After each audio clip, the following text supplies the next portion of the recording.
শ্যামকানু মহন্তৰ পত্নীয়ে ক'লে কোনো প্ৰমাণ নাই, জুবিন গাৰ্গক জোৰ জবৰদস্তি কোনেও নিব নোৱাৰে। জোৰ জবৰদস্তি নিছে, সেইটোৰো কোনো প্ৰুফ নাই। কোনো জোৰ জবৰদস্তি আৰু জুবিনকতো কোনেও নিব নোৱাৰে।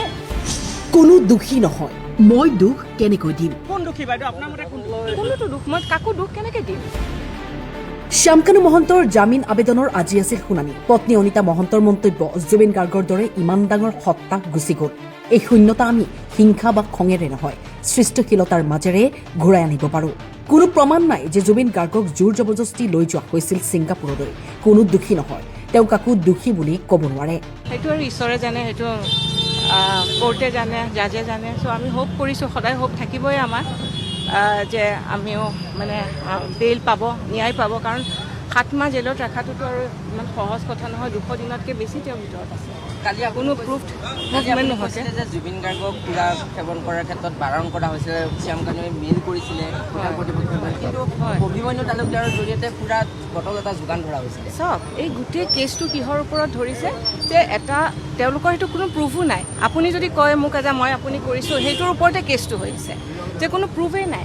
যে দুটা কথাতে তেওঁক ধৰি আছে, যে এটা তেওঁ বোলে আপুনি যেনেকৈ কৈছে সুৰা বটল দিছিলে, সেইটো যাৰ কোনো প্ৰুফ নাই, আৰু যিটো 17 তাৰিখে দিয়া বুলি কোৱা হৈছে, আৰু তেওঁৰ এই হেৰিটো হৈছে 19 তাৰিখে, যিটো 17 তাৰিখে, আৰু আনটো যে তেওঁ জোৰ জবৰদস্তি নিছে, সেইটোৰো কোনো প্ৰুফ নাই। কোনো জোৰ জবৰদস্তি আৰু জুবিনকতো কোনেও নিব নোৱাৰে।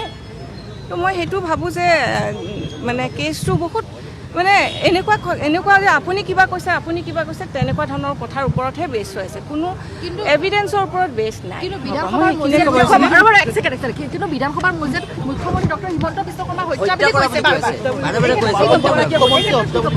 মই এই ক্ষেত্ৰত কি ক'ব? মই কেনেকৈ তেওঁৰ কথা ক'ম?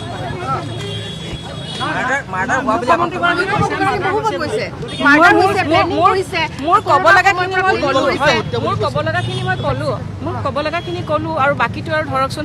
খালি মই ভাবোঁ জুবিনৰ নিচিনা ইমান ডাঙৰ এজন সত্তা আমাৰ মাজৰ পৰা গুচি গৈছে। এটা ডাঙৰ কালচাৰেল ভেকিউম এটা হৈছে।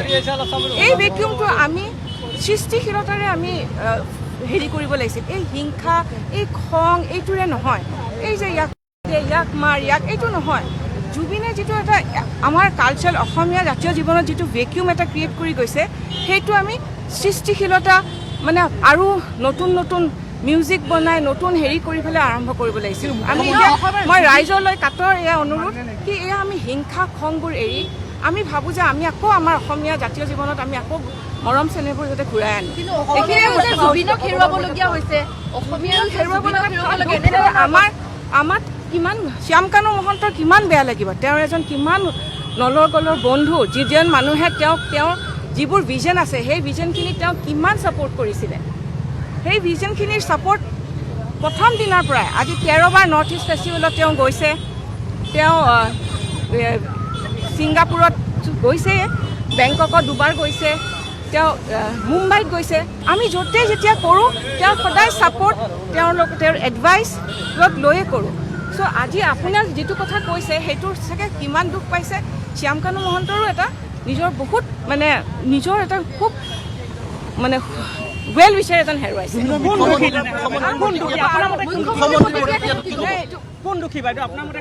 কোনোতো দুখ, মই কাকো দুখ কেনেকৈ দিম? মুখ্যমন্ত্ৰীয়ে বাৰম্বাৰ কৈছে যে এতিয়া মোক অকণমান যাব দিয়ক। তেওঁৰ প্ৰসংগত কি ক'ব? ক'লো, থেংক ইউ ছ' মাচ। জুবিন গাৰ্গ হত্যা আৰু শ্যামকানুৰ গ্ৰেপ্তাৰ সন্দৰ্ভত পত্নীয়ে কালি কি কৈছে? বিশ্ব দৰবাৰত জুবিন গাৰ্গক প্ৰতিষ্ঠা কৰিবলৈ নিয়াটোৱেই তেওঁলোকৰ ভুল হ'ল নেকি? তেওঁক আমি বিশ্ব দৰবাৰত প্ৰতিষ্ঠা কৰিব যোৱাটো জানো নেগলিজেঞ্চ হ'ব পাৰে? আমাক সেই কাৰণে তেওঁক নি ভিতৰত ভৰাই থৈছে। জুবিনৰ নিচিনা মহান আত্মাই বহুত কষ্ট পাব যে তেওঁ যিটো ভিজন তেওঁ শ্যামকানুৰ লগত শ্বেয়াৰ কৰিছিল, সেই মানুহজনক যে আজি তেওঁক ভিতৰত ভৰাই থৈ দিছে।